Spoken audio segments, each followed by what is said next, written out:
to the mic, they start dimming the lights. You start feeling alright. From Birmingham, home of the Teddy Longs, and the room is stutters. More once you discover. For all of the lovers of Whitney Houston and Roman Reigns. For all of the lovers of Mickey James and Marvin Gaye. For all of the lovers of Sasha Banks, Janelle Monáe, Silk, Sonic, and Paige. Allow me to say, look, I just found a place, sweet escape. Every one of us, I was kinda late, cause I just made it off the struggle bus. Walking by the fate, cause I know it's right in front of us. Yo, I ain't with the hate, gotta focus on what's great. Ladies and gentlemen, Steph Hardy is on the air. Had to drop a couple bars just to make you all aware. So, sit back, relax, enjoy the show. You know I go by Joe or the rest of the flow.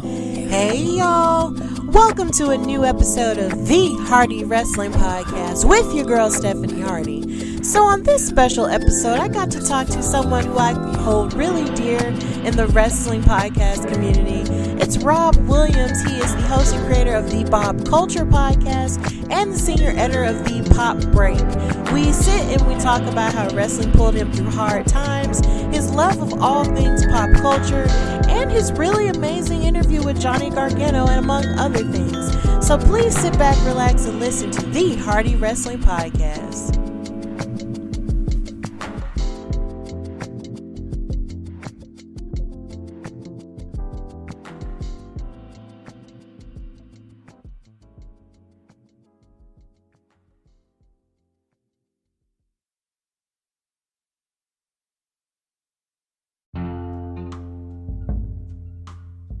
Podcast, and I am sitting here with someone who I consider to be a pretty close friend in the wrestling podcast universe, and someone who helped me, as I began my journey into this foray of wrestling podcasting. And he is an accomplished commentator, accomplished podcaster, in his own right. So please welcome the host of the Bob Culture Podcast and senior editor of the Pop Break, Rob Williams. How are you? Hey, Steph. It's awesome to talk to you. Thank you for having me. I don't know who canceled on you, but I appreciate you taking the time to talk to little old me. And thank you for all the nice things.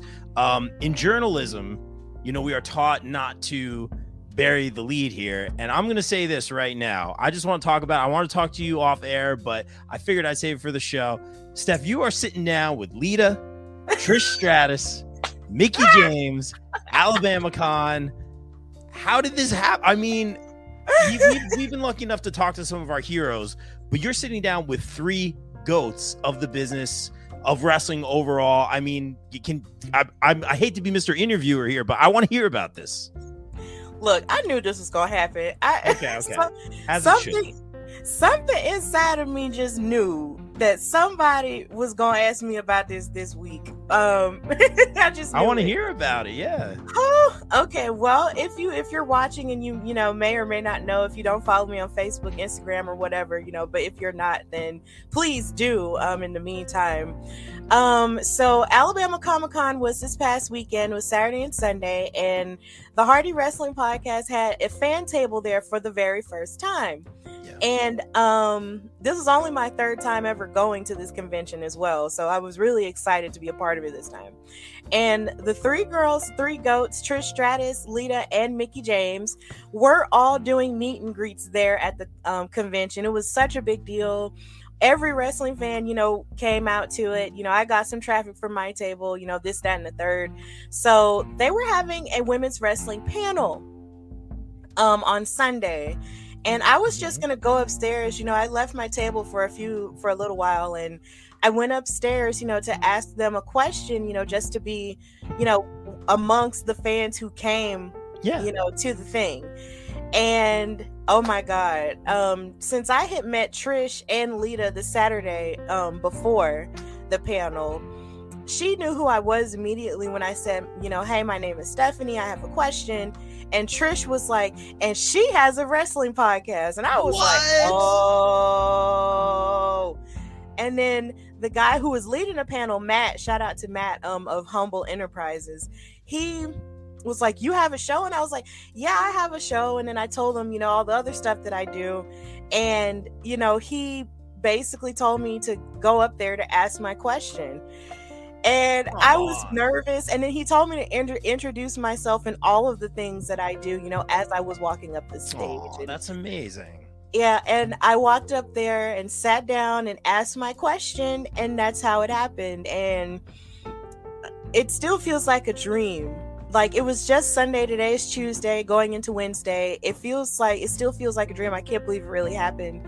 I have to look at the picture every other hour just to put it together. I wish I could have put pictures and stuff, in the thing tonight, but I didn't expect for this to come up because I was going to focus on you. But either way, that's so how it happened. And then on top of that, a little bit before the panel, Mickey even came to my table because I had met her previously at NWA Empower Weekend because I was doing media for women's wrestling. Yeah, I saw that. You did a great job, by the way. Thank you. So, I said hi to her and everything as I was in line to meet Lita because they were all right next to each other. And I said hi to her and everything. And, and when I told her, where I was from, she remembered me. And I told her that this is my hometown. This is where I live. And she shared with me that this is where she came to get her knee fixed. And I was just like, okay. And I said, did you go to St. Vincent's Hospital? And she was like, yeah. And I was like, yeah, that's where I was born. Like, oh, wow. St. Vincent's, shout out to them, on the south side of downtown Birmingham, has a sports medicine clinic, and it was ran by Dr. James Andrews, and he was a surgeon to a lot of various wrestlers that would come in for years. And I knew about it because anytime I'd go to the doctor, to the part of the building, there was always posters up of the doctors, of the wrestlers who would come in that clinic. And he's retired now, but the clinic is named after him now. So anytime any wrestler is broken, we down here in Birmingham, we fix him. So we fixed Mickey James. So, she came by the fan table and everything. We took pictures and everything. And man, it was just a sick weekend. I couldn't even believe that. I still can't believe it even happened. And it was crazy. So that's what happened. That's I guess a shorter version of what happened without telling like the long story. That's, what, it's well deserved, and you've been putting in the work, and I've watched you like grow and come so far, and it's pretty cool. Like, yeah, it was cool to go on stage, it's cool to like get pictures and meet them, but like the fact that I think you had said, what was it, Trish? It was like, oh, she has a wrestling pod. Is that what happened? Like, yeah, the fact that they appreciate and know who you are, like, come on, that's amazing. Yeah, because I had on a podcast shirt, when I was in line to meet them both. And she liked my shirt, at first glance, like, and I was just like, and I told her, what was up and how I have a table and everything I did. And she was so encouraging to me when we got to talk in line, and, we hugged like 2 times, and she said she was so glad to see, women actually in wrestling, doing the work, not just with athleticism, but also in other avenues as well. So her and Lita were very encouraging to me, and I'm really appreciative. And also Mickey too. They were all very encouraging to me, and I'll never forget that. It was just really, really special.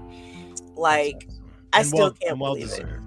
Thank you so much. That's amazing. And that's what I love about doing this, is like, you gotta just kind of, they say don't always meet your heroes, but a lot of times, like, we've had some great moments, and you just gotta get to pick their brains and kind of be amongst your peers, as journalists. And it's very cool to be a part of that. And that's my favorite part of doing this. And when I saw that picture of the 4 of you up on stage, I'm like, this feels right. This feels right. Oh, thank you. It's crazy. Great job.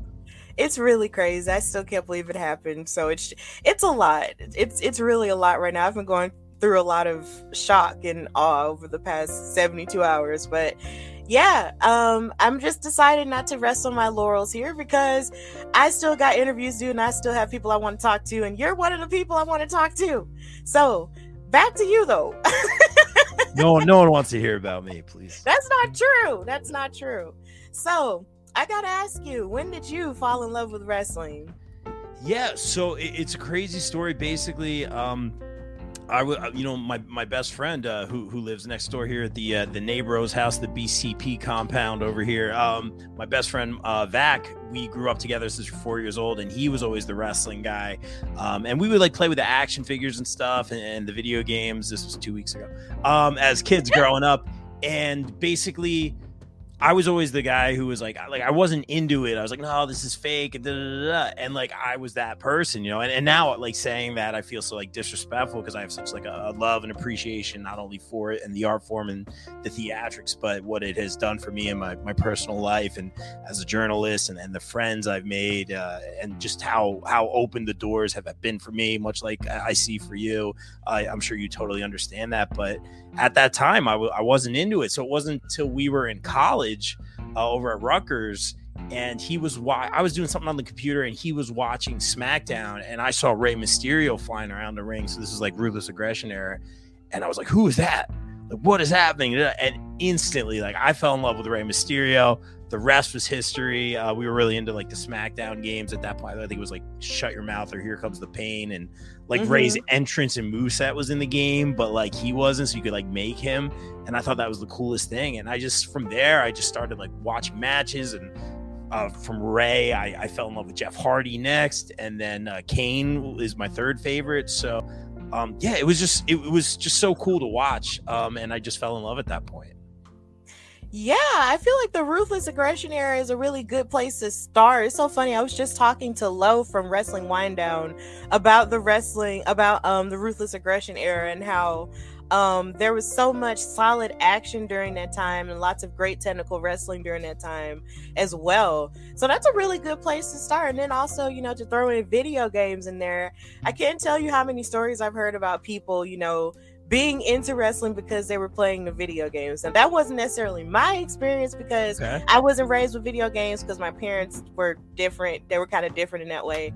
But either way, any way people can get into wrestling, I just think it's incredibly valid. And it's so funny that you started off thinking that it was fake though. Yeah, it was one of those things like where I wasn't in the know about it. It was just like a lot, it was just like everyone's like, oh, it's fake. They're not really, it was like it's like, but again, like Joey on Friends isn't really Joey on Friends. You know what I mean? Like it's a performance, an actor, but like to me, it was just like everyone's like, oh, it's fake. And I guess that was like my mindset, or the people around me were saying that. And my best buddy Vac, man, he was steadfast on it and his love for it, and he's a big part of our show today. And yeah, I fell in love with it. I never thought I'd be behind the curtain or reporting or interviewing with some of these wrestlers today, but I definitely like really enjoyed it. And I enjoyed not only like the theatrics and the moves, but I enjoyed like, there are stories like the storytelling and the music, and just like the fashion and the looks, and like Jeff Hardy with the paint. I loved the music at that time too. There was just so many parts that I could relate to as like a drummer and musician and stuff like that. It was just like a different creative art form, and I really came to appreciate it. Okay.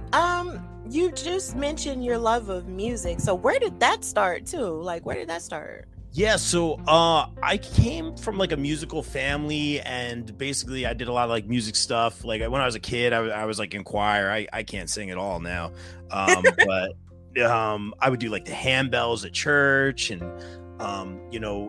I started taking drum lessons at 11 years old. Now I'm a drum teacher. I teach a kids drum line. I'm so very, very proud of. And I started playing in bands when I was 16, like sophomore year. And I was like playing in bands with the older kids, and that was kind of like my thing in high school. Like that was kind of my group. And then I joined marching band, and I made a lot of friends there. And that was something I've been playing in bands for, a long time. I want to say almost 20 years. Wow, I feel super old. But yeah, I've been playing drums for a long time. I really love it. I'm not playing in any bands currently right now. It's just such a commitment.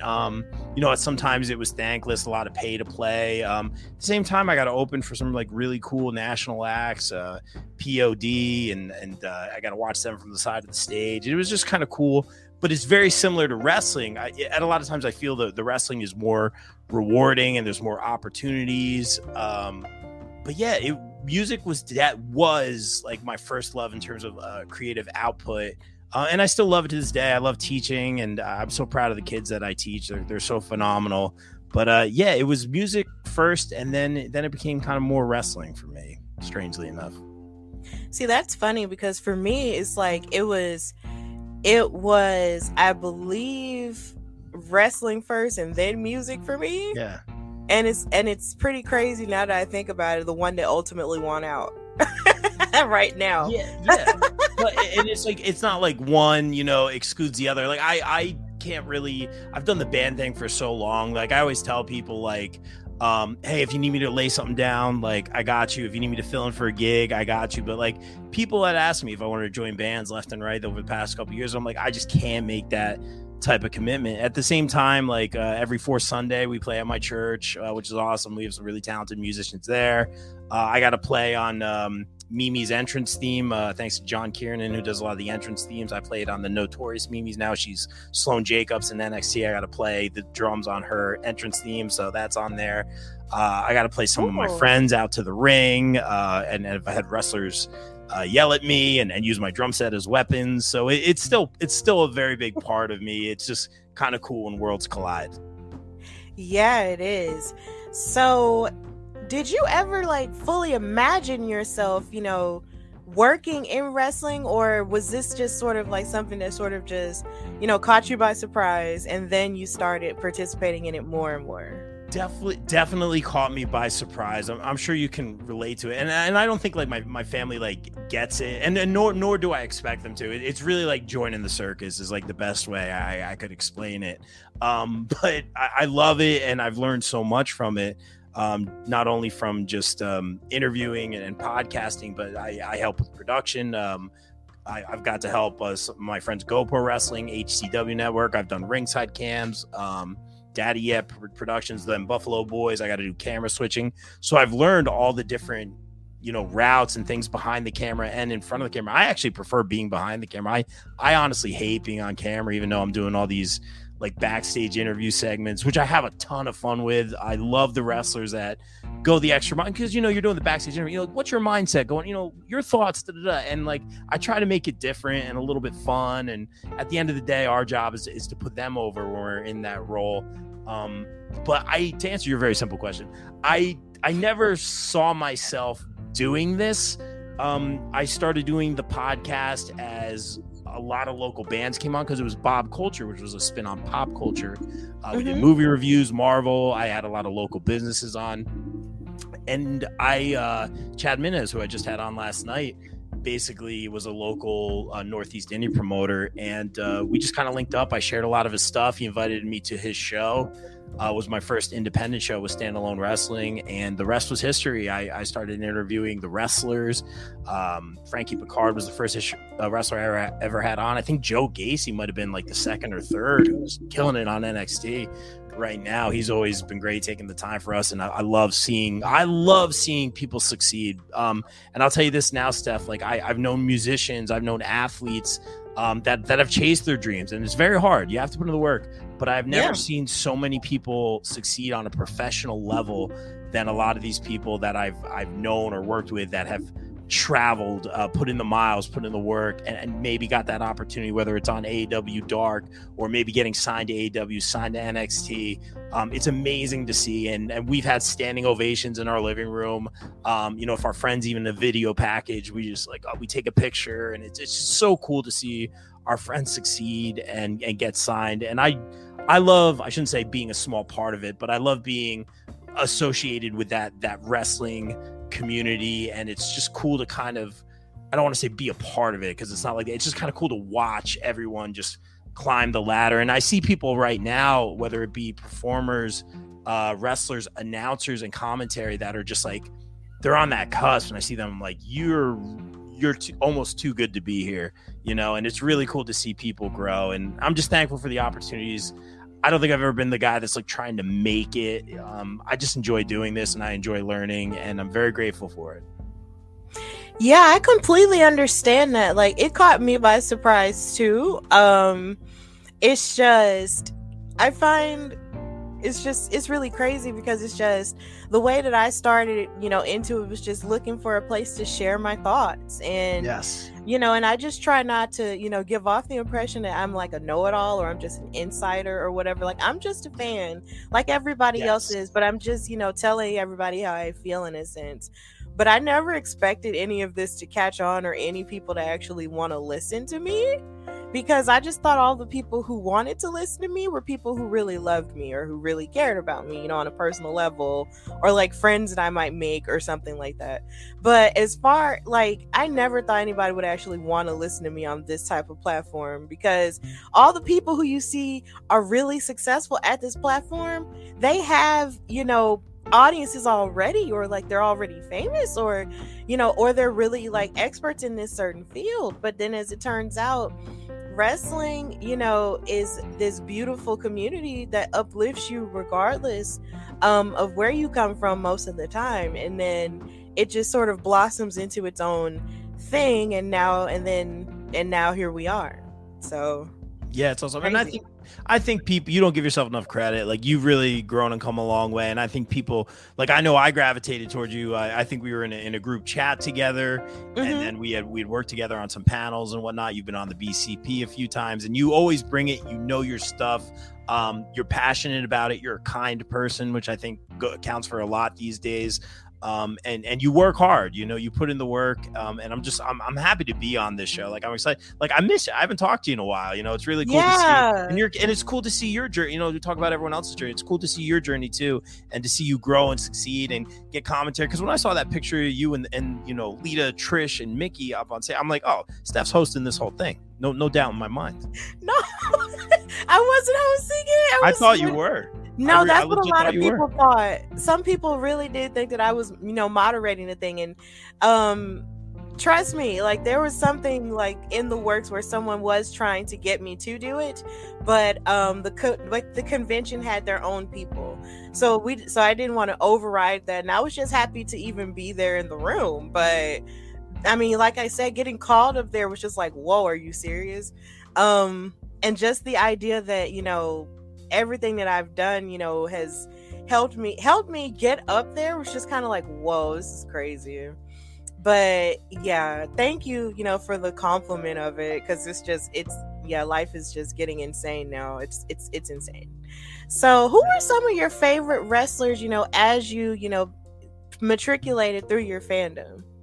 I mean, I think I'm supposed to say Vicious Vicky first, but other than that, I'd have to say Rey Mysterio, as I mentioned earlier, was like the guy that really like turned me on to wrestling. And I was like, this, because I thought they were just like punching and slamming, and he's doing the 619 and Hurricane Radas and jumping off cages. I'm like, this is not fake. Like, this is crazy what he's doing. So definitely Rey. It's fun. We have our flea market weekends, and I always try to find a different Rey figure. Like, and I'll have to show you later. I got a little collection, all the Reys against the wall that I collect. Wow. I did get to meet him in, I think, 2014 at a show.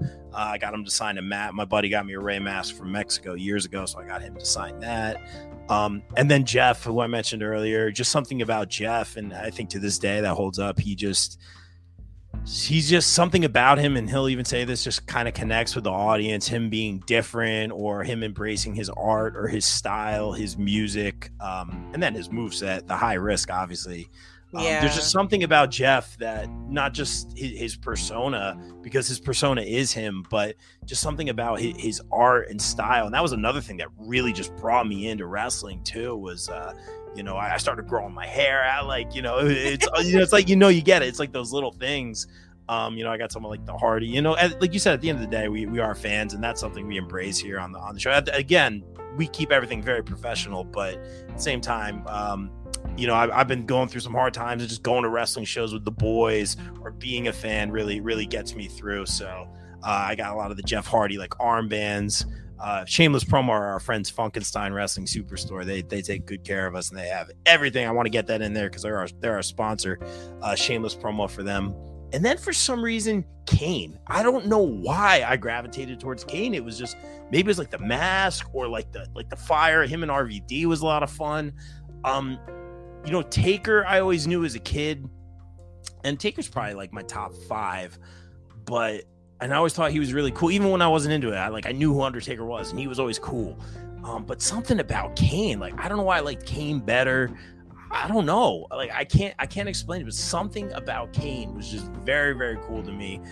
So those were my favorites. And then right now, and a shameless promo. I'm dropping all these names, Steph. I hope I don't get in trouble. No, you're fine. But we got to sit down with Johnny Gargano from NXT, and yeah, I saw that. It was so cool because I would say he's probably my fourth favorite right now. And I got to shout out the goodest brother, my co-host with the most, my brother Nunez, who's up there. That's his guy, man. He loves Johnny. He's inspired him, and what it's all about. He's helped, just watching his entrance or watching his matches. Nunez even says it in the interview. It pulled him out of a dark place, and that was really cool because that interview. First of all, Johnny, if you guys ever get a chance to meet him, nicest dude in the world. He even said it, like he really does try to go the extra mile. So we went up, we met him, we got a picture with him. I asked if he'd do a drop for the show. Hey, you're listening to the PCP. Did it, no problem. Nicest guy in the world. Nunez brought up a figure for him to sign, and he mentioned, I actually have all of them over at our table. Johnny stops the line, bring them over. Signs every single one of them as 7 figures, like wow, which he should be making when he gets signed. But that being said, I'll say this: he was super nice, went the extra mile, and we went over to the podcast table, and the convention was wrapping up, and Nunez very politely, hey, like we're always very professional, like, Nunez from BCP, Pop Break, whatever we're doing at the time. Would you mind doing a short interview? He's like, yeah, as soon as I'm done here, blah, blah. And I'm thinking that could be a very polite no. Like I'm used to the polite no's, and you get a lot of no's in this business, Steph, but you never say never. I've had Kurt Angle say yes. I've had a Ghostbuster say it. Like, you never know who's going to say yes. And people decline. I get it, because things get spun. They don't know if we're, dirt sheets. They don't know if we're going to spin something, and I've had stuff I've reported be spun, and I was just like, it was like a learning experience. But he packed up his stuff. He came right over. He sat down, and that interview read as like a love letter. Like I sat down and I said, Johnny, like, we're not going to ask where you're going. Like, we're not that kind of show. We're not going to ask where you're going. And he's like, I don't know where I'm going. And it was just great. I really, if I could get any plug in right now, guys, check out our interview, the Pop Culture Podcast with Johnny Gargano. We walked away from that, and I'm like, this day could not have gone better. I could stop doing the show right now and just be happy, because with one of my best friends in the world, with one of our favorite wrestlers, for him to be such a nice guy, and Nunez basically at the end saying like, hey, just want to thank you for everything. You were there for me. You helped pull me out of a dark place. And it was such a cool interview and such a good moment. I will never forget it. And that's why we love doing this. That's so great that you had all of those great interactions, and you have all your other favorites as well. Hilariously enough, even though my last name is Hardy, I only have one piece of Hardy merchandise, and it's the necklace. I love the necklace. I love the necklace too. So hopefully, at some point I can fix that, because some of their stuff that they have, now is really cute. So hopefully I can fix that within the future. But I totally get it. Like, there are so many people I know who have the armbands and, and have done the face paint or have tried a move and all the other stuff. So I completely get it. So was there ever a time in your life when you were, like, say for instance, either teased or kind of like made fun of for being a wrestling fan? And how did you like overcome that? You know what? I was lucky. Like, I've always had like I've always, for the most part, had good people around me.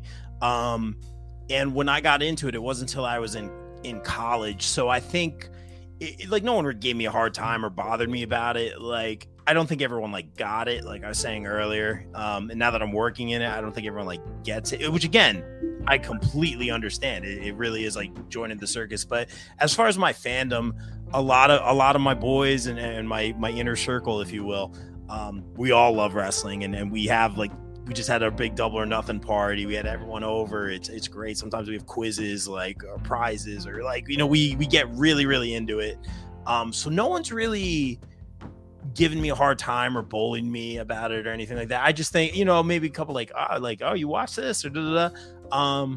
But it wasn't until I was way older too. Don't forget. And at the end of the day, I've actually made more friends because of not just wrestling, but working in wrestling. Yeah, I find that in some cases, a lot of people have different experiences with it. Like, I've had people, who have started watching wrestling at a young age, and they feel like they either can't be as open with it because other people don't understand it, or you have those who kind of just didn't care that, you know, people didn't get it and that it was their thing, kind of like me. And then you have people who were really big fans of it but then kind of shied away from it because they were bullied.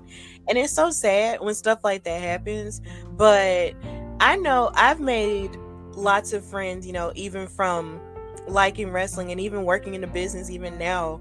But I know, like, when I was in school, a lot of people were looking at me like I was crazy because I was a wrestling fan, simply because I guess fit a description, because it's just like I don't necessarily lead with, oh, I'm a wrestling fan, meet me. Like, when you meet me, like, it's just me, and I'll talk to you about like a litany of other things, and then all of a sudden wrestling comes up, and then I say, oh yeah, I'm into that, and they're like, huh? At the end of the day, it makes you it makes you happy, and obviously you're passionate about it. I mean, to me, smiles on faces, that's what it's all about.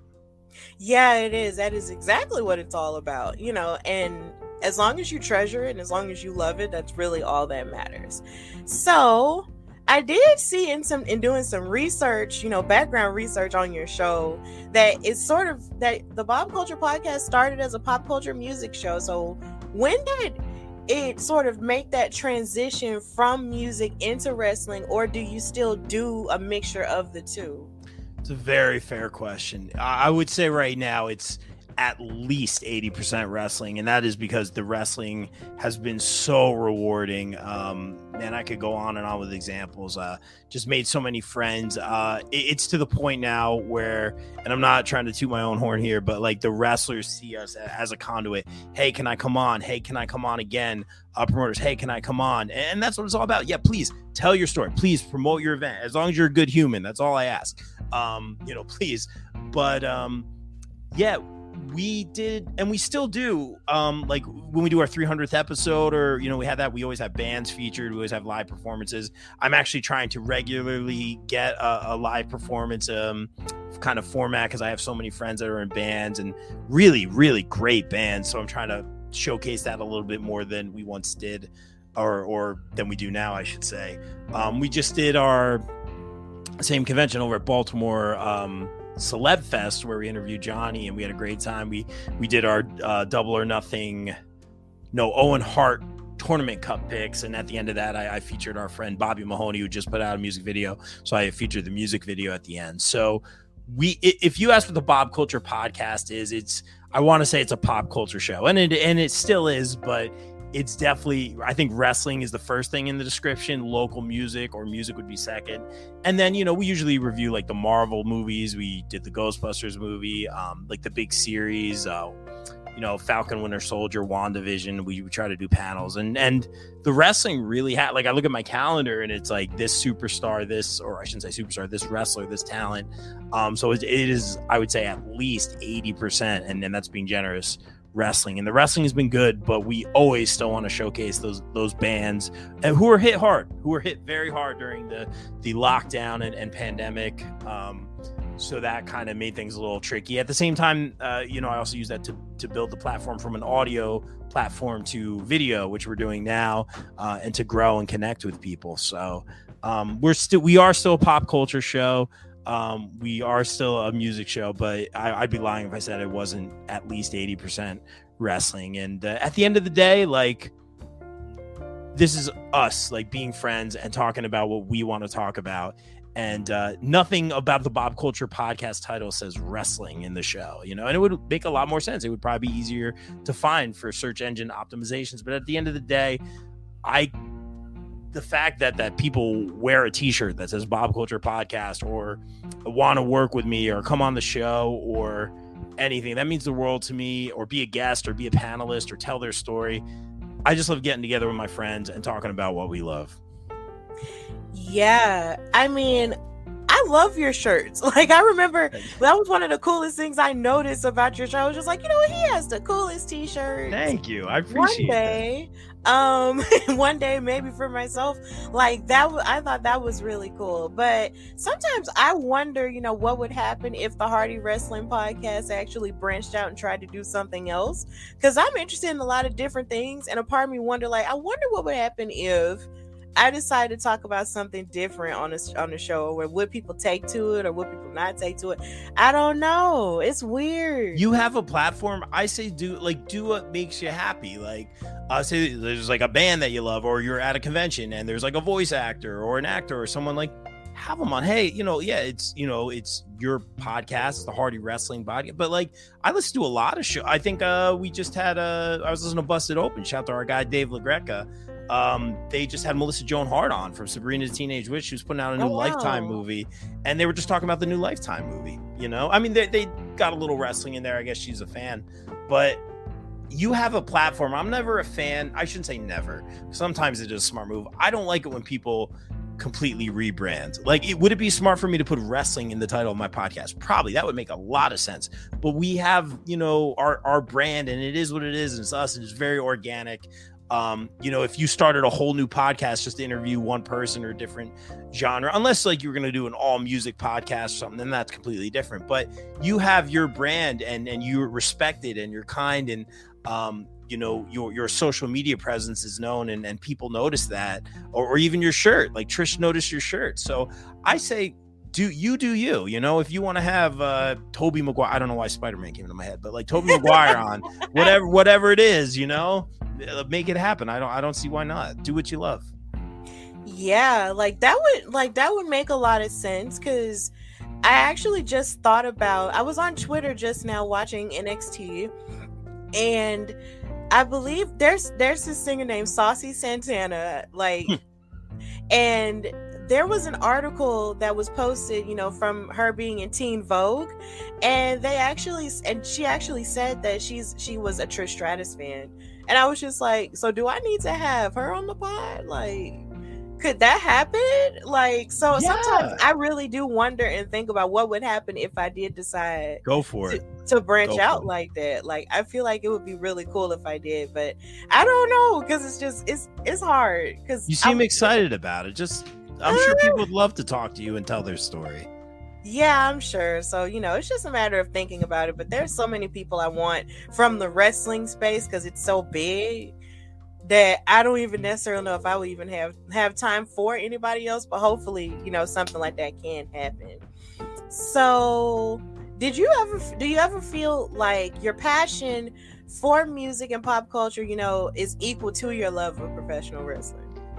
Oh, that's a tricky one, because right now, like, I always say this, man, like, and to anyone listening who's a journalist or who is falling in love with wrestling or maybe being in the business, I'll say this, like, I always say this: don't live and die with wrestling. Like, don't live and die, like, because it can be toxic. It's broken my heart a few times, not to any fault of my own, just promoters or nonsense going on or terrible things going on, and you find out about them, and people you thought you knew or trusted, all that stuff, and it's not uncommon. At the end of the day, it is a business. At the same time, it has been so rewarding and such a positive thing in my life, and that's another reason we do a lot of wrestling here, is because I want to give it right back. Like, I was in not the best spot and going through some stuff, and wrestling and certain people in wrestling, people that I'm proud to call my friends, were there for me and pulled me out of a dark spot, and it's just so rewarding and amazing. And that's why I'm so high on it right now, because it keeps giving, it keeps giving back. You know what I mean? It's like a good trade-off. Like, even in the indies, I'm just getting opportunity. Yesterday, I got a lot of opportunity. Can you edit this? Can you do this? Can you interview this? Sponsorship, like, whatever. It's very almost overwhelming. It's really cool and rewarding. And I'm not numb to that fact or stupid to the fact. I'm like, this is good business. This is good rapport. That being said, I love Marvel movies. I love playing video games. I'm a big nerd. So I don't think, definitely on the podcast, like I said, it's a lot of wrestling. But I mean, you look at this room, Spider-Man's hanging out here. Maybe that's why I said Spider-Man, because I saw Spider-Man up there. But all this crazy stuff. We got the Johnny stuff. I got Vince Carter, my favorite basketball player, up there. I got a Shroot Buck from The Office. Like, I'm a big pop culture guy. I'm a big nerd. I love wrestling, but every once in a while, I gotta kind of take a step back from wrestling, and like I always say, it's important not to live and die with wrestling. Some people are all in, and I'm very careful about towing that line with everything. So I'm a passionate nerd, but I'm very smart, I guess, about what I do. Yeah, I totally get it. So yeah, like that's just, man. It's a lot. My brain is crazy.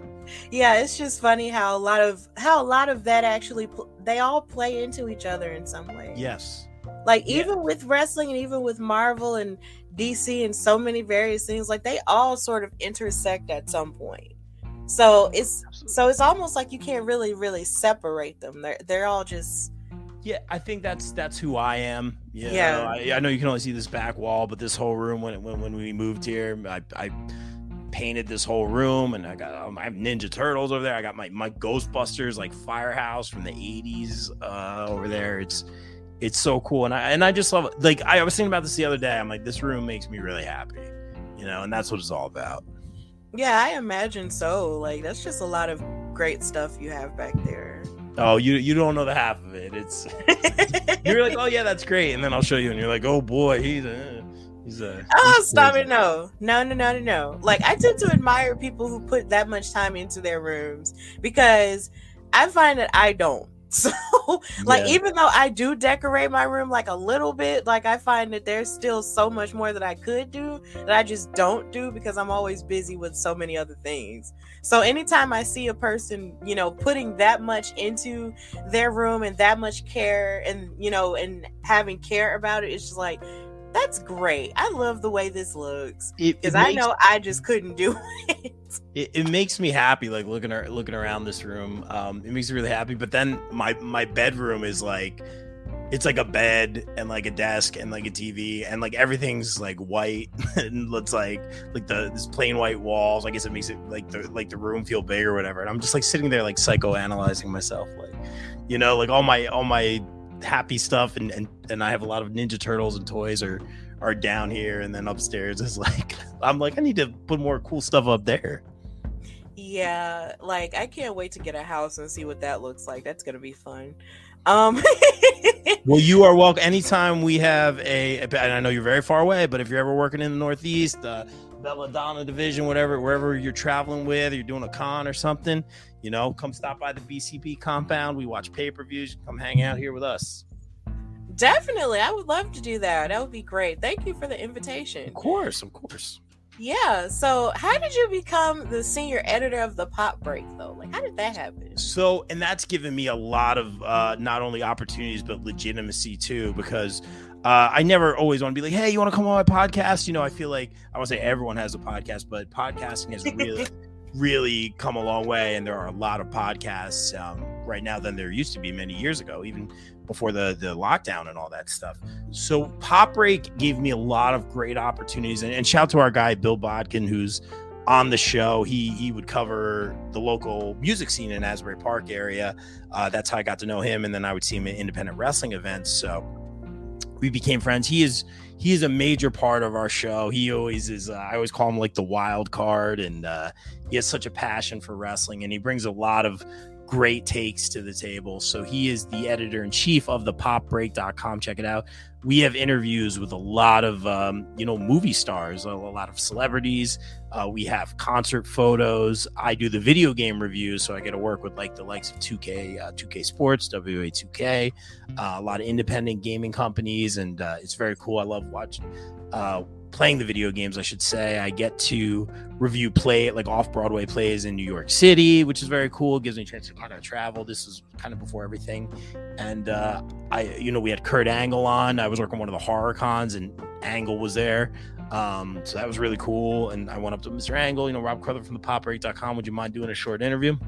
He's like, yeah, how long of an interview? I was like, this is how, like in my brain, I'm like, say the right thing. Like, I was like, 2 minutes, Mr. Angle. Couldn't have been nicer. He was amazing, and I am thankful for that, because before I was like working behind the curtain, I was reviewing independent shows. I was reviewing independent band CDs. I was trying, like, that was my bread and butter, is like trying to give these people a platform that are like, hey, like, we need press, we need media for our press kit.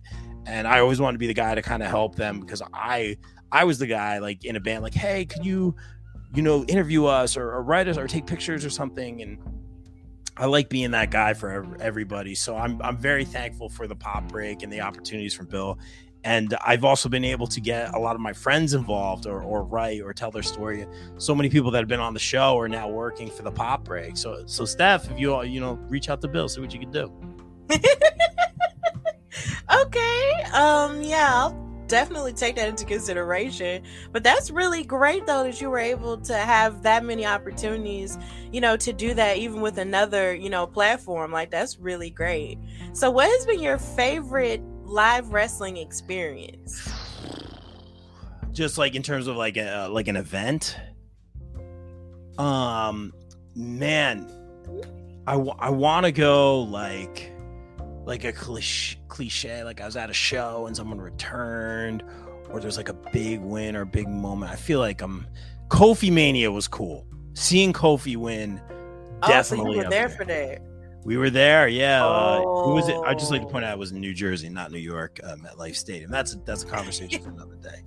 LaGreca knows what I'm talking about. But I have been a huge Kofi fan, and my buddy Adam was, since he came. I think he came up in ECW, WWE's ECW, and we really liked his moveset, and we thought he was really cool. So to see him get that momentum and be there, like I remember looking at my buddy, and I was like, "Oh, he did it, man!" And like we were so happy for Kofi. Like that was a really, I have a Kofi Funko over there. That was a really cool moment to experience. A lot of moments on the indies, like I was kind of going through some like life changes and logistics changes, to know where I was going to live. Now me and Nunes have the greatest place on earth. I love being here. It makes me so happy, like I was saying earlier. And I was going to these independent shows, and I got to shout out my guy Casey Navarro, who's always just been a good friend to me during everything. He knows what I've been through, and him and Tasha Steeles came on the show, and man, I remember that being a day. I think that was the first time I ever did video for the podcast, and they'll never know it, man, but they really brightened my day, and that's another thing that made me want to keep doing this. But I remember Navarro came out in like it was either a match or a battle royal, and he came out and he's wearing the Bob Culture t-shirt, and I had no idea, and man, I turned into like a little kid instantly. That was so cool. I've got to play Eric Corvus out to the ring on my drums. That was another cool moment. And then Matt Vertigo came and kind of like threatened me to play him out too. So that was really kind of a crazy fun moment. Yeah, just a lot of these, and just seeing my friends succeed or having big moments or winning a major title or ending a major story arc or seeing people succeed and get signed. That's what I love about it.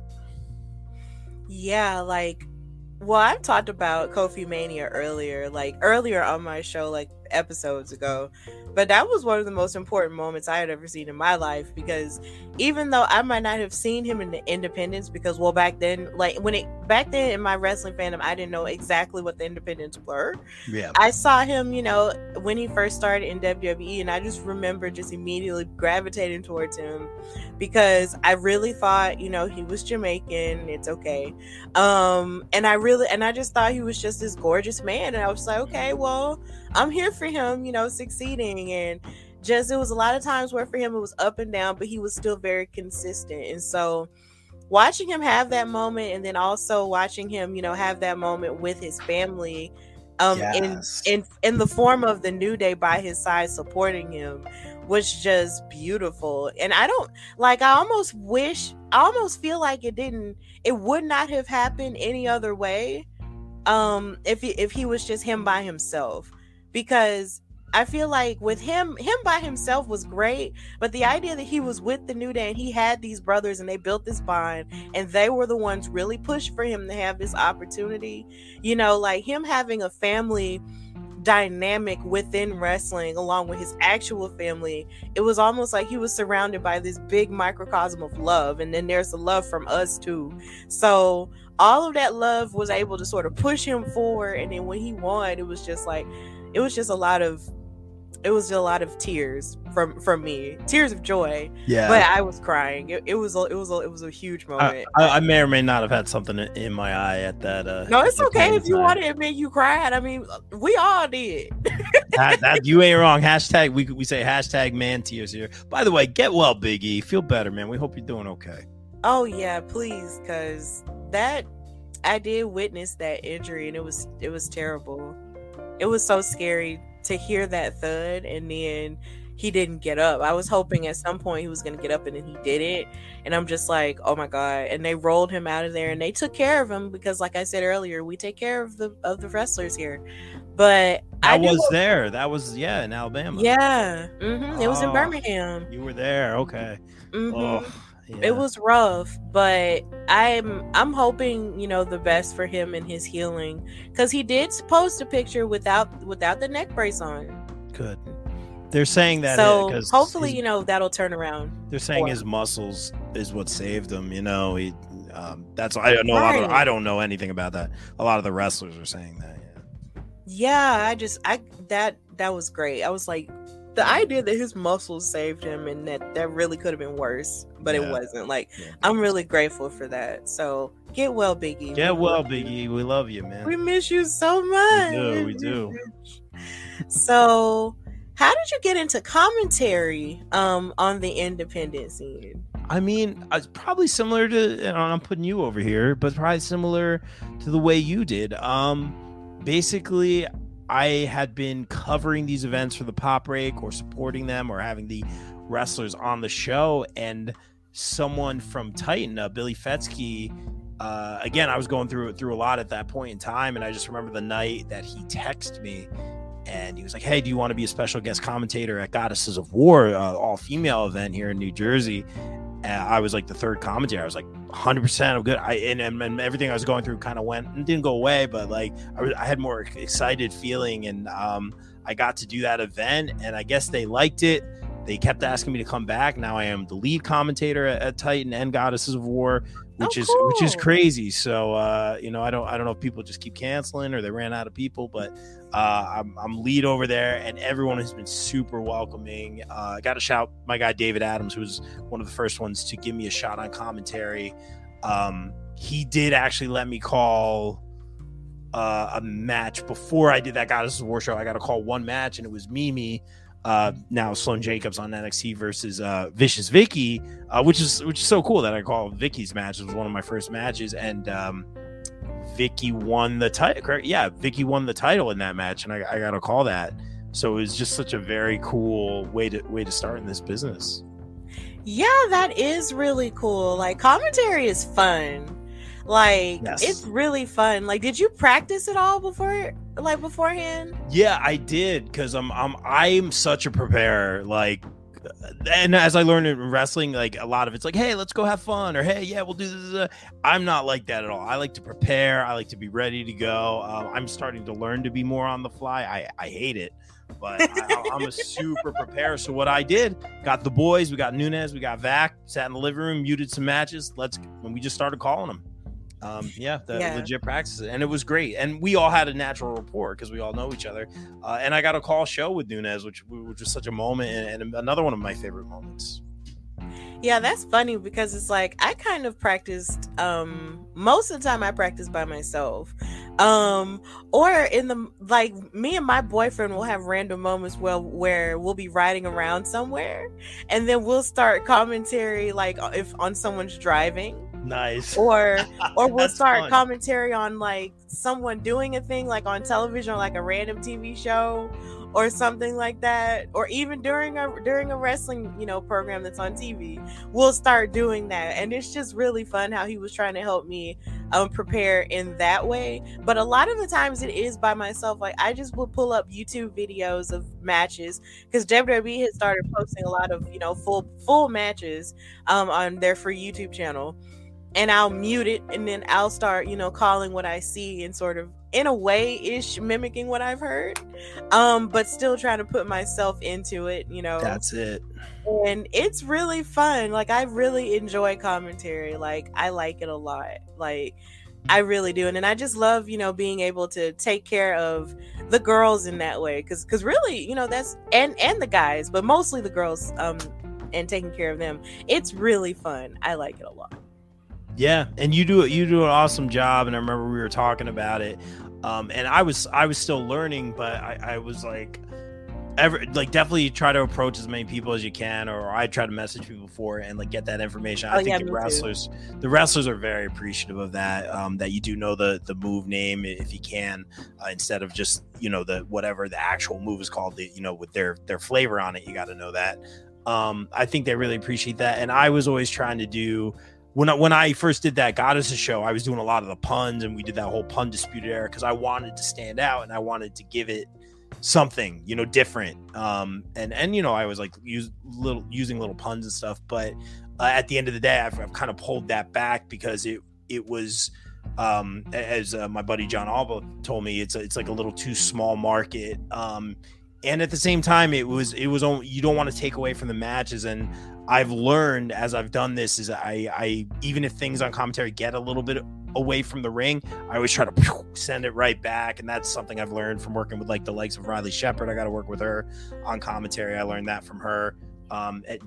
Jimmy Riot commentary is always amazing. David Adams, my buddy Alphonse, Nunez, who I got to work with, Peter DeLong, who I'm working with, coming up at I Am Legend, the all women's show here in Union, New Jersey on Saturday. Shameless promo. I love learning from everybody, and I'm still figuring out who I am on commentary, but I just want the wrestlers to be happy, and I guess the promoters too. Yeah, me too. I just want the girls and the guys to be happy with me as well. So it's fun preparing for it, and I really do love doing it. And I'm trying to find myself as a commentator as well. So fingers crossed. Hopefully, you know, I'll get better, you know, as I keep going. So would you say that you have built a fan base in the independents as a commentator / interviewer? I'm not good at compliments. I will say yes. We've done a couple shows where we've sponsored something, or I'm on commentary. There's legit been Rob Williams chants, which makes no sense to me. There's like two people, you know, it was my mom. And then we did one show where we sponsored something, and I remember this was the first time this happened, and it made me really happy. People were chanting BCP, BCP. And I was like, what? And I don't think the commentators got it. They're like, what are they chanting? They thought they were chanting something else. But it was awesome. It was really, really cool. And I was very appreciative of that. And the fact that some of the wrestlers have worn our shirts to the ring. And we go to shows and people are wearing our t-shirts. Like, that's cool. You know, that's cool. I you know, like I said, I'm never trying to like make it or whatever. Like if there was an opportunity for me to work in professional wrestling under contract, whether it be commentary or journalism, I love doing the behind the camera stuff or interviews or journalism. I don't love being in front of the camera, which I mentioned earlier, but if there was the right opportunity, for sure, I'd look into it. But I love learning. I love, you know, like getting it's like camp or something. You get to see your friends every couple months or whatever it is. I'm just grateful for the people. I'm very grateful for the people, and to have anyone buy a t-shirt or support us or want to come on our show or be involved with us. It's really cool. It's overwhelming. I don't completely get it, but it's very cool. I'm very grateful. Not just for the success of the show, but just for the people that I've met. Yeah, me too. I'm really grateful for it as well. Like it's been a fun journey, like getting to know so many people, and what's so crazy is all of it happens online. That's how I met you. That's why we're talking right now. Yeah. It's online, and I'm only just now getting to the point where I'm actually meeting people who listen to my show or who support me, and it's really surreal. And I'm actually getting to do it next week too, because I'm going to New York for Black Wrestle Fest. Yeah, I'm going to New York for Black Wrestle Fest next week for June. Really? Yeah. Have you been to New York before? No. Really? I've never been to New York. It's you traveling with somebody? No. Oh boy. Okay. get directions, talk to people who are up there, find a buddy, you know what I'm saying? New York's a lot. There's just a lot of people. There's a lot of like subway and travel and all that stuff. That being said, there's some great foods. You got to find these spots, good food spots or whatever. But you'll be within the wrestling community, I'm sure. So I'm sure we have a lot of mutual friends that'll be there. I'll take good care of you. Yeah, they will. And I'm happy about it. I'm nervous because I know that it is big, and it's bigger on a different level. But at the same time, I'm still very excited about it because I've never been. Going to New York is a dream of mine. Like, I've wanted to go to New York for my whole life. I've always wanted to go to New York, and now I get to finally come up there, and I'm so excited for it. I'm excited for you. Get some pizza, because the pizza in New Jersey, New York, that's no offense. I'm sure you guys got some good food down there. Don't get me wrong. Do. My aunt lives down in Alabama. I haven't been there for a long time, but get some pizza while you're up here. Okay, I will. I love pizza anyway. That's like one of my favorite foods. So, I'm gonna definitely get some pizza. So I'm gonna get some pizza. It's gonna be fun. When you're there with like the wrestlers or the talent or the journalists, whoever you're with, ask them what the pizza spot is that's nearby. Okay, cool. So have you ever thought about pursuing a broadcasting or a media career with a major wrestling promotion? Like I said, if the opportunity presented itself, that would be really cool. I think more as I grow and learn, I start because again, I never I didn't do this to make it or or get the reps. I think now I'm trying to get the reps just to learn. But obviously, if here's my politically correct answer. Like, obviously, if the opportunity presented itself and there's the right circumstances, that would be awesome. Do I feel that I'm anywhere near that? No, I still feel that I'm learning, and I'm grateful that people ask me to come back and keep giving me opportunities, because I know it doesn't always go that way. That being said, I wish when I was in college, like I majored in psychology and minored in music. I wish I had. It sounds silly. I wish I had realized that I could have pursued journalism or broadcasting or communications. And I don't think at that time, I know this sounds really ridiculous to a lot of people, but I didn't realize, I just got out of high school. I guess that's what happens before you go to college. And, I didn't realize that was a thing I could do, nor did I know that I wanted to do that. I was a drummer, so I wasn't really in front of a microphone at all. And it took me a while to get used to this. Usually I was quiet behind the drums. I let my drums do the talking. So, in retrospect, yeah, I kind of wish I had studied journalism or broadcasting or all that stuff. That being said, I'm proud of how much I've been able to accomplish without having studied or learned or having a degree in that. And that's just from getting the reps or learning from other people, or even the production stuff. When I get my hand on the camera, I'm doing camera switching, whatever it is, tech, production, it's all hands-on learning, which is very good. But I wish I had known that I wanted to do that. This is all very new to me, like the broadcasting, communications, production stuff. This is all very new to me. That being said, I always loved entertainment and pop culture, obviously, but this is new to me, but I really do enjoy it. Yeah, that's so funny that you brought that up, because sometimes I struggle with the idea of whether or not I should go back to school for it. Because it's just because I majored in music, when I went to school, and I graduated in 2016. You majored in music? Yeah, okay. Yes, okay. I did. I get it, yeah. Yeah, and then sometimes I wonder, if I could have, gone a different route, but I didn't know then. So I can't really blame myself, because that's just not healthy. But at the same time... No, I'm glad I feel better now that we can relate to this. Okay. Yeah, and it's just I wonder, what would have happened if I had decided to go into communications instead. But at the same time, there's always the option of getting your master's. And last year, I was really close to applying, for a master's program, but I started working with Women's Wrestling Talk. And when I tell you, working for TK Trinidad, shout out to her because I love her so very much, is like getting a crash course, in it, and learning everything by doing.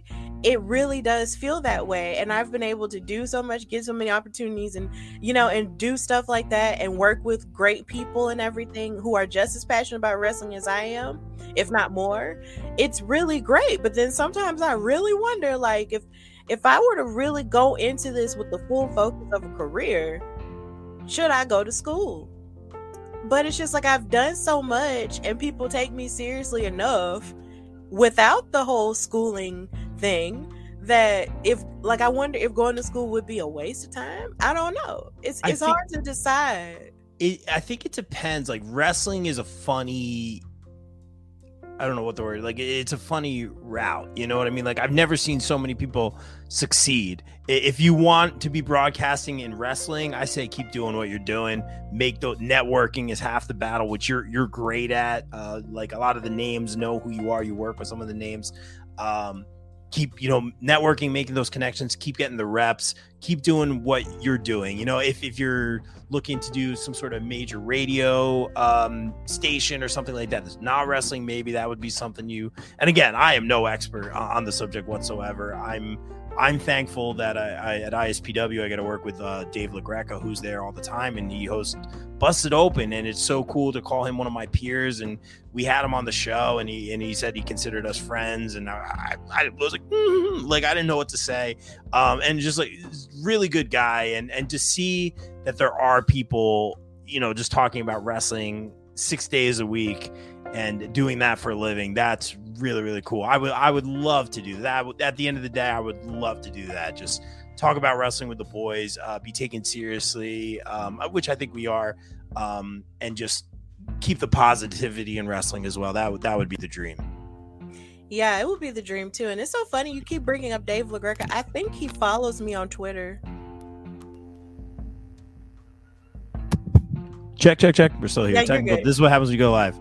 Yeah, of course he does. He knows who you are. Come on, he knows. He followed me on Twitter, and I was really surprised. I was like, "What? Really?"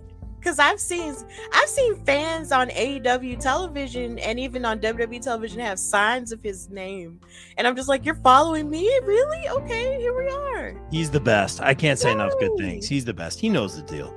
Okay, so maybe I got to get him on the podcast. There you go. So, how do you feel about the state of wrestling, and what do you believe is really good about it, and what do you believe should be improved? Yeah, so it's a good timing for that question. Wrestling's been really, really great. I love that AEW is a thing, and I'm rocking Serpentico, our guy, is a thing right now. I love seeing our friends on AEW Dark almost every week. I love seeing our friends signed or people that we worked with. There's so much opportunity. It's a really great problem to have. I've never been the guy going this over this. Like, I enjoy the variety. Lately, AEW has been my favorite show to watch, but that doesn't take away from certain moments, that including Cody coming over. Get well, Cody. The bad things are off the bat.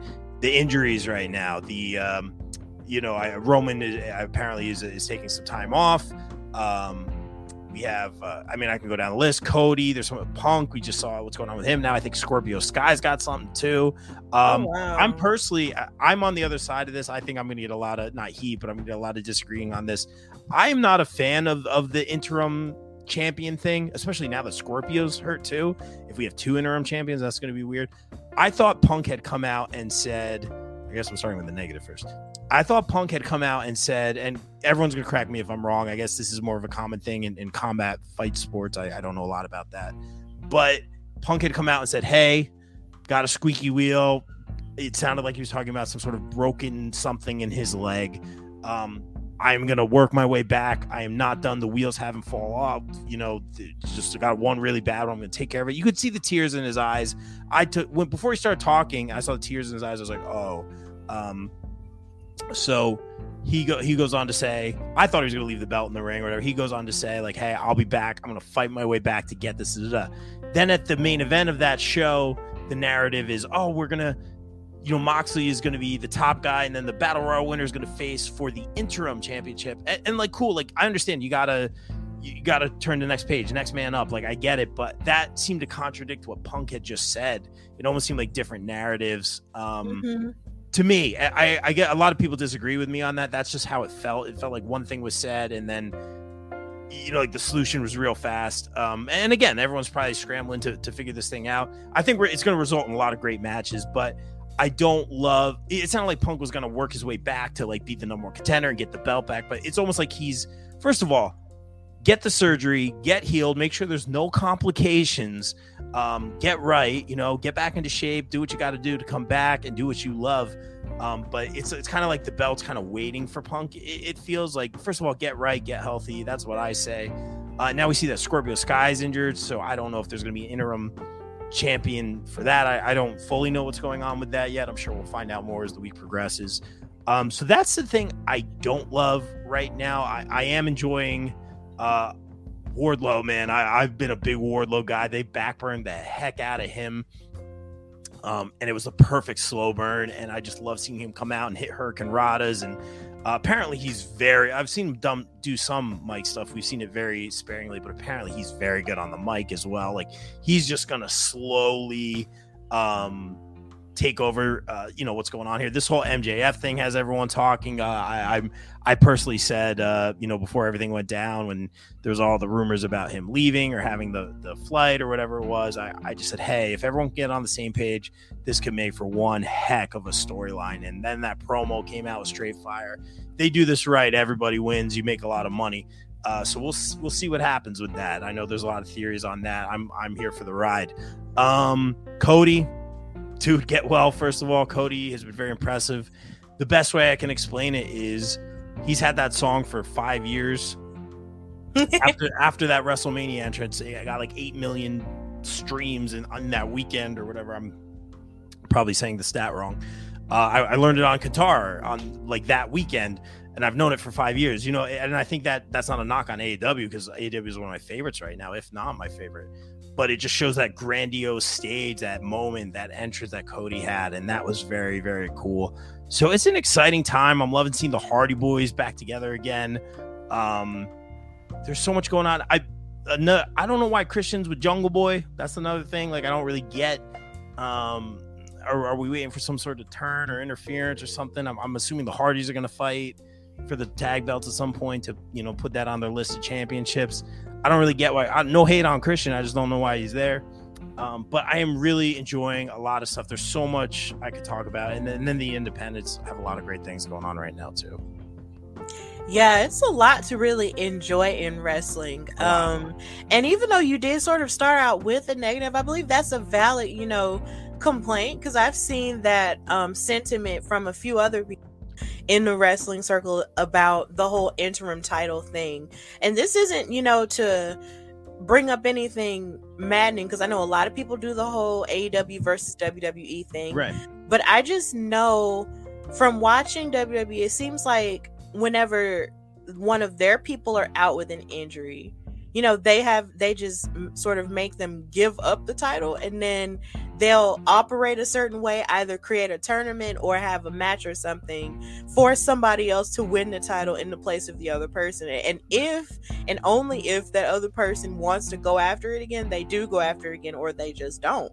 You just never know. So it is kind of strange to me a little bit whenever I go and watch AEW and then they have the interim thing, because I had never heard of that, form of doing it before, in terms of having an interim champion. And then once they do come back, you figure out, who the undisputed one is, even though there was that one time CM Punk did that with John Cena, because everybody thought CM Punk left WWE after he wanted Money in the Bank that time.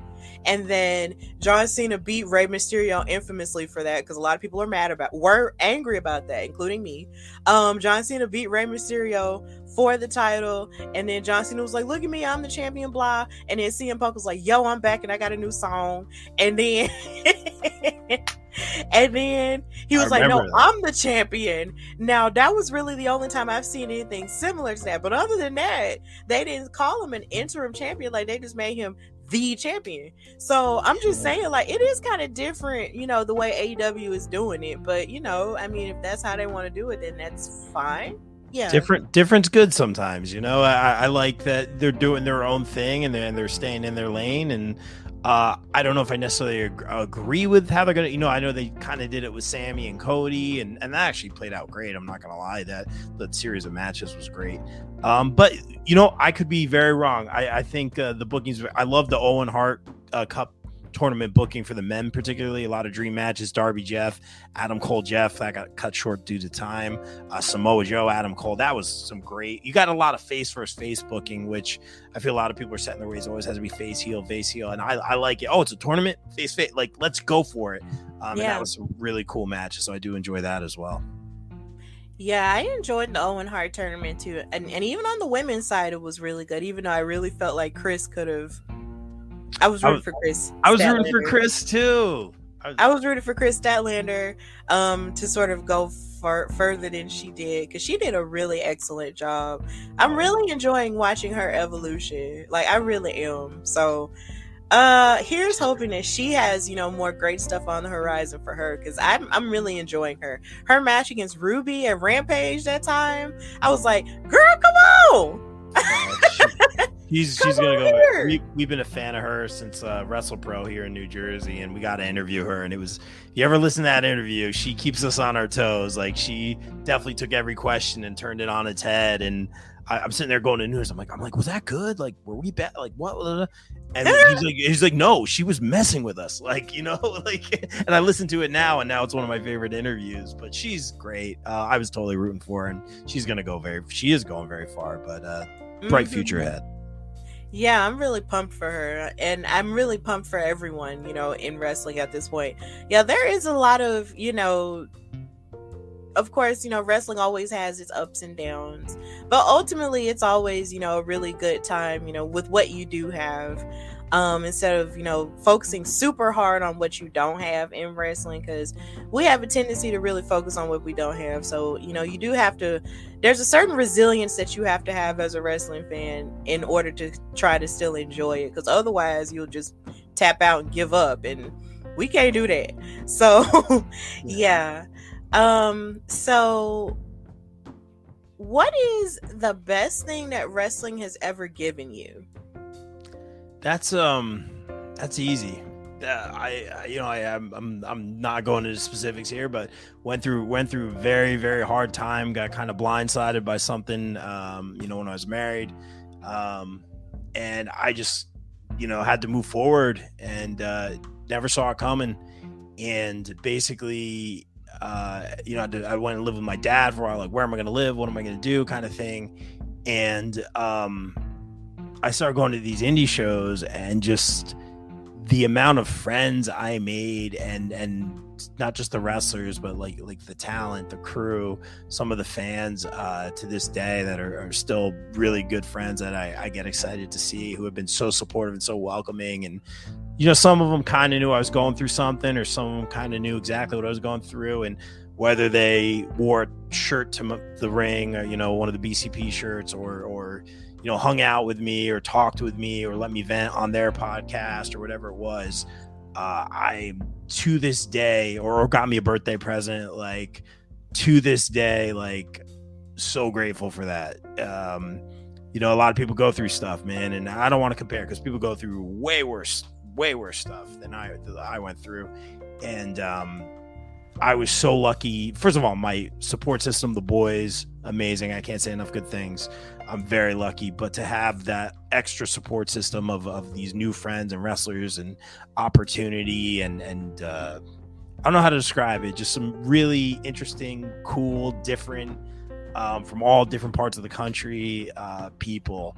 It was so awesome to have, and I still have that, and I'm just so grateful for them, and that's why I do this, and I want to give it all back, and that is definitely my favorite thing.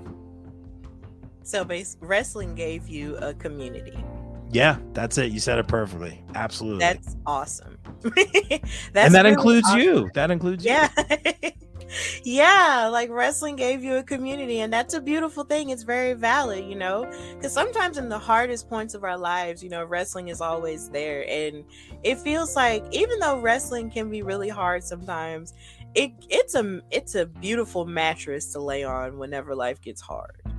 So yes, I believe that's probably the first time I've ever heard anybody say wrestling is a mattress, but I don't know. I get it though. I get it. Wrestling is a mattress. That should be the title of this episode. I like it. So what would you say the future holds for you, Rob? That's tricky. I think right now for me, just wrestling, like I said earlier, like don't live and die with wrestling. Like wrestling is awesome and fun, and being part of it is great. Did I ever see this? Do I see this as a career kind of thing? I don't think, like for a lot of other people, this is their dream, and they put in the hours and the work in the gym. And I've seen so many people succeed in that, and I push people that I believe in. And I always tell them, hey, let me know if I'm overstepping. Like I can see so many people succeed, and there's so many people up here in the Northeast Indies that are just on that cusp. And I'm so happy. I don't put myself in that category. I see myself as like, I just finished my rookie year, behind the curtain, and people are still asking me to come back. I feel people think I have some sort of value, whether it be shameless promo, like I always say, sharing everything, putting people over, having the interviews, maybe adding something to commentary, adding something to backstage interviewers. And I'd like to continue doing that. Am I going to live and die with it? No. I always say there's real life, and then there's wrestling. If you're a promoter, blah, blah, like, with all due respect, you're not my real boss. I will be professional. I will respect you and all that stuff. But my real job is always going to take precedence. My family is always going to take precedence. If I have an important date or something, or it's dad's birthday, whatever it is, that stuff always comes first. So goals, that's tricky. I would love to continue to learn and grow. And if there were an opportunity in some way for me to do this, to do what I love and get paid doing what I love, I think that's the dream. And, that's why I kept bringing up like LaGreca. He gets to talk wrestling every day, and with some amazing performers. And if I was able to do that with my boys, because I feel like I'm so proud of my team, and I feel like we do have entertainment value. We look at it professionally. And like you said, we are fans, and people do gravitate towards us or want to hang out with us. That would be, I guess, the goal or the dream, is just to do what we do every day, for that to be our job. So this could, I don't want to say come first, but this could be in terms of like job or career. That would be very, very cool and very rewarding. And that being said, if it all stopped tomorrow, I'd be so happy with everything that we've accomplished. Yeah, that's well said. Yeah, you have a really bright future, and I am so I'm so happy that you were able to come on this show and just talk about it. So Rob, thank you for coming on the Hardy Wrestling Podcast. So if you will, just tell everybody where they can find you, follow you, and tell everybody what you've got going on right now, then you can do that. Yeah, absolutely. And Steph, thank you so much for having me. I got to put you over. You are definitely killing it on commentary. Seeing you up there with Lita and Trish and Mickie James, I legit thought you were hosting that panel, and it made total sense to me. You will be hosting that panel one day. You're killing it. You put in the work. More importantly, you're a kind person. I appreciate you having me. I wish you continued success. Don't forget me when you get those opportunities. Got the calendar right here. Get that shameless promo. This Saturday, I Am Legend, going to be here in Union, New Jersey. All women's show. Vicious Vicky, Riley Shepard, JC Storm. The list goes on and on. It's going to be great. I'll be on the call for that one. That will be on IWTV next week. We're going to have Vinny Pacifico on the show. We just had Chad Minez on. He's running a lot of the standalone events. I have ISPW, Independent Superstars of Professional Wrestling. We'll be over there with Maven, Dave LaGreca, formerly Danny Doring, Danny Morrison. I think Tommy Dreamer is going to be there on the 24th. We have Titan Championship Wrestling on the 18th, Pro Wrestling Magic on the 25th. This is all New Jersey. Guys, if you want to support some up-and-coming wrestlers, some independent talent who will be on your TV screens every night in the near future, some of these guys and gals, check them out. Support independent wrestling. If you guys would please subscribe. We're getting the YouTube going now. The Bob Culture Podcast on YouTube. So proud of our Johnny Gargano interview. That was bucket list. What a moment. At Bob Culture Pod on Twitter, the Bob Culture Podcast on Instagram. Just starting up that TikTok, I think, the Bob Culture Podcast. And yeah, shameless promo. You can check out the t-shirts on tpublic.com. And just come hang out. Come to our predictions panels. Before pay-per-view, usually the Thursday before, we go live. We make our predictions. Steph's been on a bunch of them. Come hang out. Talk with us. Tell us who you got. We're by the fans, for the fans. And yeah, that's all the shameless promo from me. Check us out. But more importantly, check out the Hardy Wrestling Podcast with the good sister, Stephanie Hardy. Thank you so much for coming. Thank you for all the kind words. And I'm just loved this conversation. This was great. Okay, so I was sitting with my friends one day and they asked me, Stephanie, how do you record your podcast? And I said, with the Anchor app on my phone. And they were like, are you serious? I'm like, yeah, it's that simple.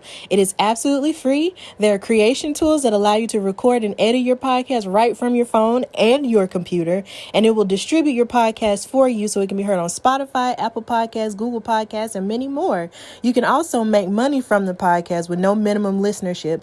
And it's got everything you need to make a podcast in one place. They even have classes and stuff that you can listen to that will give you all kinds of good tips on what you need to do in order to make the best podcast. So if you want to do this, download the free Anchor app or go to anchor.fm to get started. That's anchor.fm or download the free Anchor app to get started.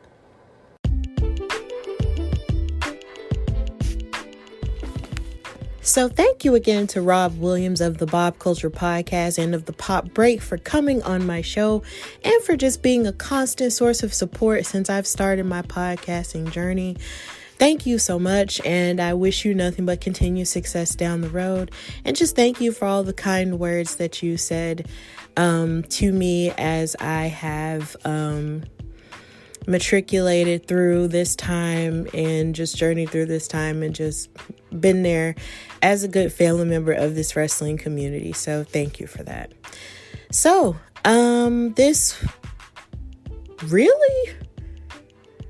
this past weekend was really crazy.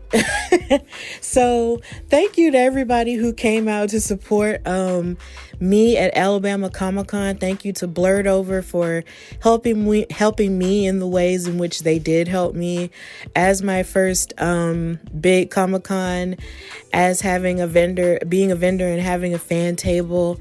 Thank you to the fans who have listened to my show, who actually came to visit, and the new fans who, have discovered my podcast from being at Comic-Con. And I hope that I can continue to be a good source of comfort for you and a good source of wrestling information for you. I'm not a know-it-all. I'm not an insider on the business. A lot of the time, I'm just a fan who is just blessed enough to work in the business a little bit. I'm not a complete know-it-all. I'm not a complete expert. But what I will share is my love and my passion for the sport and what I do know. And if I don't know something, I'll try to make it my business to learn about it from someone else who knows more than I do. So that's always the goal here for your girl Stephanie at the Hardy Wrestling Podcast. I'll probably talk more about the whole Trish Stratus, Lita, and Mickie James situation on the next episode, which will be coming out, I believe, later this week with Cresta Star, who is a TikTok sensation. She does video game content as well as pro wrestling reactions, so I'll be happy to talk to her later on this week, and hopefully that episode will be out before the end of the week. So yeah, just continue to support the Hardy Wrestling Podcast. Follow the show on Instagram at Hardy Wrestling Podcast and on Twitter at Hardy Wrestle Pod.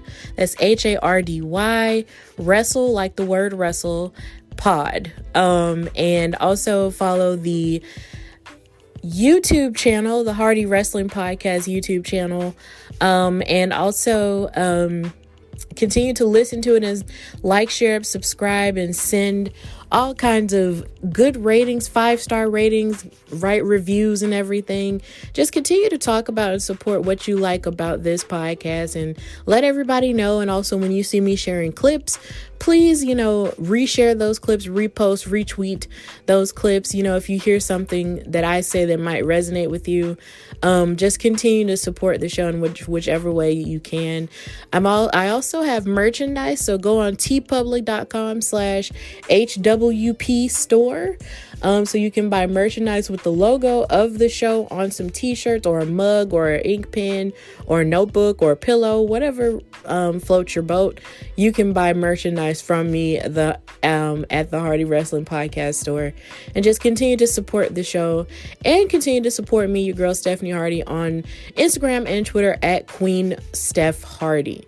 So I hope you're continuing to stay well. I know that there is still, of course, a pandemic going on, while also dealing with, feeling kind of unsafe and uncertain in the country. But please know that you are deserving of all of the good things that the world has in store, and surround yourself with people who you love, and continue to show that love and support for people who show that love and support for you. Because we only have one life to live, so live it to the best of your ability and just be the light in a world full of darkness. So with that in mind, this is the Hardy Wrestling Podcast with your girl Stephanie Hardy, and until next time, bye y'all.